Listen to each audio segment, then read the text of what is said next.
enfrentado e ter tido a coragem, inclusive, de falar sobre o presidente Lula, sobre a presidente Dilma. O impeachment da presidente Dilma Rousseff chega agora ao Senado. Qual vai ser seu voto?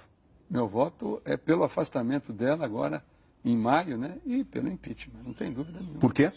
Até pela minha posição. Eu assumi uma posição muito clara e de muita coragem, né? Porque eu enfrentei o governo, enfrentei o ex-presidente Lula. Eu tenho um lado. Até que ponto o senhor pode ser cassado antes da votação? Esse o tempo vai dizer, porque tem toda uma liturgia, né? Num processo de cassação. Mas eu estou preparado também. O senhor teme ser cassado? Na verdade é o seguinte, eu tenho uma defesa muito consistente. Até que ponto a presidente Dilma Rousseff pode se salvar no Senado? Acho muito difícil. No Senado Federal, nós já temos os 41 votos já, para que ela venha a ser afastada. E ela sendo afastada... Por 6 meses. Ela não vota mais. É muito difícil. Ele amplia os detalhes de sua delação, mas não fica só nisso. Dá novas informações. Fala sobre o envolvimento de outros políticos, especialmente senadores. O senhor sabe, o senhor tem conhecimento de esquemas de corrupção ainda maiores que ainda não apareceram? Não apareceram ainda, mas surgirão nas próximas semanas, nos próximos meses, eu não tenho dúvida nenhuma disso. O senhor promete continuar estremecendo a República? Vou continuar trabalhando pelo Brasil. O senhor tem muitas informações que não apareceram ainda. Tenho. Até que ponto os tentáculos da corrupção atingem o Senado? Isso acho que o tempo vai dizer. Nós temos instrumentos muito fortes. Está aí o Ministério Público, está aí Mas pelo seu conhecimento, estamos falando de quantos senadores? Não, sem dúvida nenhuma. O senhor não quer citar nomes, eu não já quero entendi. Citar nome também, mas o senhor está falando numerar, de quantos? porque é um processo que vai evoluindo. Mas estamos falando de 2, 3, 4, não, 5? Não, é um número maior. Hoje, praticamente... Mais de 10? Hoje número já... aproximado, o senhor pode dar para mim? Acho que talvez de 15 a 20. Nós temos 81 senadores. Certo. De 81, 15 estão envolvidos com corrupção. Esse número 15 já é um número que já está consolidado. E o senhor tem informações sobre todos esses 15?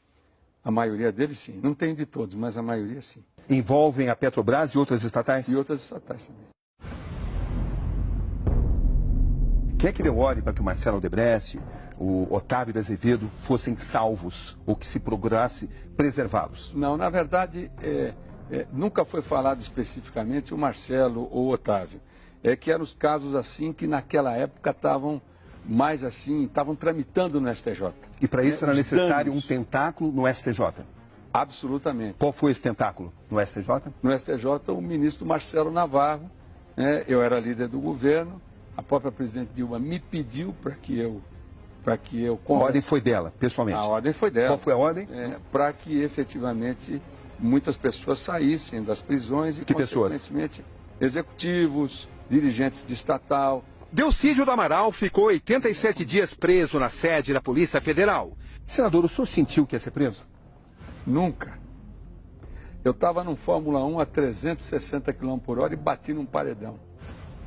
Difícil. O senhor não conseguiu prever que isso ia acontecer? Nossa, foi um choque. Um choque impressionante na minha vida. Gravações feitas pelo filho do ex-diretor da Petrobras, Nestor Cerveró, registraram o senador oferecendo auxílio financeiro e ajuda em uma eventual fuga do ex-diretor em troca do silêncio dele na justiça. O senador, é claro, cumpria ordens recebidas do ex-presidente Lula. A ideia de facilitar a fuga dele foi do senhor? Não, aquilo foi uma conversa... De onde vem essa ideia? Com todo o respeito, Cabrini, aquilo surgiu naquele diálogo, né? Mas conversa ridícula. Aquilo foi um ato falho. O senhor ofereceu 50 mil mensais para que ele não fizesse essa delação? Na verdade, o que aconteceu? Fruto até do aperto da família, das dificuldades, eles pediram recursos para bancar o trabalho dos advogados. E assim nós fizemos. Em troca do silêncio dele? Em troca do silêncio dele. O senhor cumpria ordens do presidente Lula? E eu estava cumprindo ordens. Qual foi a ordem que o senhor recebeu do presidente Lula? Senhor, ajude o Zé Carlos Bunlai. Ajudar significava o quê? Significava basicamente evitar que ele fosse delatado. Blindado. Né? Ou que ele fosse, melhor dizendo, blindado e, consequentemente, não fizesse parte da delação do Nestor Cerveró. A presidente Dilma Rousseff interferiu mesmo na Operação Lava Jato? Ou tentou? Não, tentou, evidentemente. O que ela tentou fazer exatamente? Interferir nas investigações, interferir no processo, desde que se iniciou em Curitiba, mas principalmente nos tribunais superiores. Para salvar empresários e para salvar políticos? De uma forma geral. Pelo seu conhecimento, a presidente Dilma Rousseff recebeu propina nesse esquema? Não, ela não recebeu. Mas a estrutura política que a mantinha, sem dúvida nenhuma, se beneficiou de propina, que está sendo agora denunciada pela Operação Lava Jato e o Judiciário efetivamente cumprindo o seu papel republicano dentro desse processo. Qual era o nível de conhecimento dela desse esquema de propina? Na verdade, a presidente Dilma não participava diretamente e não tratava desses assuntos, mas evidentemente tinha conhecimento de tudo o que acontecia nos escalões inferiores e inclusive nas campanhas eleitorais. Todo esse sistema de campanhas eleitorais é corrompido? Absolutamente. É o toma lá da cá. Totalmente corrompido. E se não for mudado, daqui a 4 anos nós estamos falando a mesma coisa de novo, daqui a 8 anos. Senador Dercílio Amaral, o senhor é corrupto? Não. O senhor tem contas no exterior? Também não. Inclusive autorizei a justiça, de próprio punho, que checasse tudo isso aí. Qual foi o papel do presidente Lula nesse processo de corrupção? O presidente Lula, ele tinha conhecimento desses Ele tinha conhecimento todos. ou ele liderava? Não, Qual foi o papel ele não dele? atuava diretamente. Até um presidente não faz isso. Mas ele tinha conhecimento, ele participava das reuniões de definição de dirigentes, ele sabia o que os partidos da base faziam, quais os nichos. E não é só Petrobras, em outras empresas estatais, na máquina do governo, quem era quem, né? Evidente, ele não tinha uma atuação direta, mas ele tinha conhecimento. O senhor chegou a alertá-lo? Presidente, isso vai acabar mal? Eu alertei, algumas vezes eu alertei sobre isso. O que o senhor disse a ele? Dizendo que eu via com muita preocupação a maneira como as coisas estavam acontecendo e que isso poderia levar no futuro a grandes problemas. E o que ele dizia? Tinha uma autoconfiança enorme. Como também eu avisei a Dilma muitas vezes. O que o senhor avisou? Eu avisava dos problemas que estavam para vir, né, em função de como as coisas eram feitas. O que ela dizia?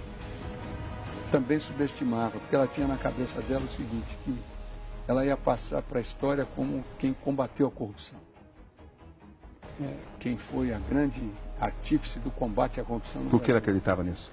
Ela acreditava porque alguns auxiliares dela a convenceram disso.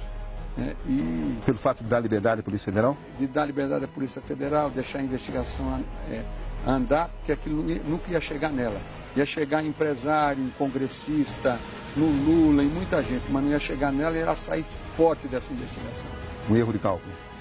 Absurdo, um erro grosseiro, um erro rudimentar de política. Foi por isso que nós chegamos.